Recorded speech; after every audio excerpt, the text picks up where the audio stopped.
Hey everybody, I'm David with Bolivar Live. Well, I'm super excited about the shows over the next 5 weeks. We're going to be covering Fort Travis, but Fort Travis has so much history in it. In general overview, we're going to talk about the 1900 storms, but I really wanted to focus on Fort Travis individually. So this show here is actually going to be a general overview. And then each show after this week will be on one of the bunkers or a battery. And so we've got 4 total there, and then the general overview show. And so I'm excited about it. We've been working with several people getting the information we need, and we'll have more information on that once we start into the bunkers. But sit back, relax. It's Ask Me About Bolivar, Fort Travis. One of 5 shows we're going to have. Listen in. You know, Fort Travis, I do a lot of shows up at Fort Travis, and it's really a beautiful area. It's encompassed with 60 to 70 acres of manicured landscape with a lot of Texas history. And so today's show's a general show. We're going to talk about Fort Travis, why it was built, general overview, history, 1900 storm, and more. Fort Travis, a concrete bastion defying time. In the aftermath of the Civil War, military strategists grappled with the obsolescence of traditional brick forts, rendering effectiveness against formidable rifled artillery.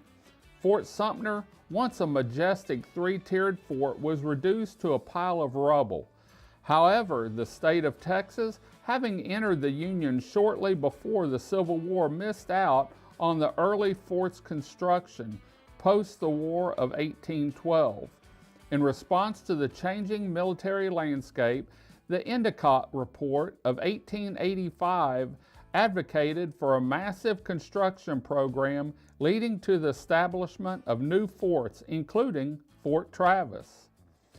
In 1885, U.S. President Grover Cleveland appointed a joint Army, Navy, and civilian board headed by Secretary of War William Endicott, which called for the creation of forts equipped with rifled breech loading guns, mortars, submarine mines, and built from the innovative material of the time, concrete.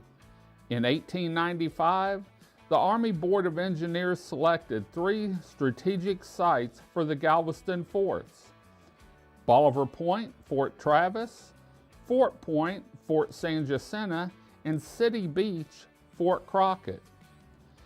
Post the devastating storm of 1900, which wreaked havoc on Galveston, also severely damaged Fort Travis. The fort was built on the beach, and the 1900 storm destroyed all fort buildings and damaged the batteries. The shoreline was moved back 500 to 1,500 feet, and the batteries were left standing on their piling. Battery Davis lost its number 2 gun platform, which broke off and had to be replaced. To protect the fort from further damage, the Army engineers approved Fort Travis for its seawall and fill by 1909, and its construction was completed by 1915. During World War I, Fort Travis received a 12-inch rifled gun battery. Battery Kimball and Battery Davis was abandoned, and its gun was removed to be used abroad. During World War II, in 1942, Battery 236, a 6-inch shielded gun battery, and a radar station were added to Fort Travis. In 1943, Battery Kimball was disarmed and its guns were relocated to Battery 520 in South Carolina. The fort played a crucial role during this period, and on July 27, 1943, when the surprise hurricane struck, it served as a refuge for as many as 500 people from Bolivar who evacuated to its secure walls. Fort Travis continued its service through World War II, but was deactivated on July 6, 1946. It was substantially turned over to the War Assets Administration for disposal on December 26, 1947. The fort was sold in 1949 under the stipulation that it had to be used as a hurricane shelter. Unfortunately, the new owner passed away 2 years later in 1962. The fort changed its hands again, and 2 years later, the second owner also passed away. Recognizing the historical significance of Fort Travis, Galveston County stepped in and purchased the fort in 1975, transforming it into a park.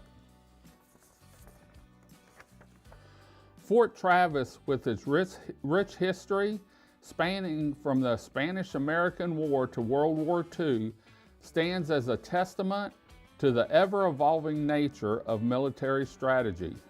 From its strategic role in wartime to its post-war transformation and eventually preservation as a public park, Fort Travis remains an integral part of Galveston County's history, a concrete bastion defying the ravages of time. Well, I hope you enjoyed today's show. The views, we did a lot of video work, both with Coastal One and on the ground, and I can't wait to show you the batteries and battalions that we filmed, both inside and out. We're also going to talk about how you can walk through Battery 236 and the Kimball Battery in the coming shows. In fact, the next show will be on Battery 236, so stay tuned. Remember, Ask Me About Bolivar is run every Wednesday morning at 6 a.m. And I want to give a shout out to the big store, Gulf Coast Market, our Bolivar Peninsula Superstore, for everything they do in the community and going the extra mile to sponsor these Ask Me About Bolivar shows.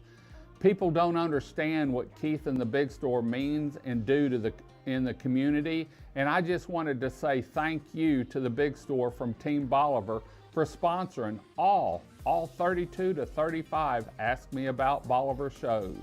We're gonna head on out. We'll be back next Wednesday at 6 a.m. with more on Fort Travis and Battery 236. Until next time, God bless and bye-bye. The Big Store, located at 2385 Highway 87 in Crystal Beach, Texas, on Bolivar Peninsula. If you're on Bolivar Peninsula and you need anything, stop by the Big Store, where you'll be greeted by a staff of smiling faces and a staff that's eager to help you find what you're looking for. The Big Store is a fully stocked grocery store with fresh fruits and vegetables, meat department with hand-cut steaks, canned goods, dairy products, frozen foods, and beer and wine. The Big Store is also home to a gift shop, camping and fishing supplies, RV supplies, tools and hardware, and home goods, all under one roof. The Bolivar Peninsula Superstore, like they say, if the Big Store doesn't have it, chances are you really don't need it. For more information on the Big Store and their weekly sales ad, please visit www.thebigstore.us.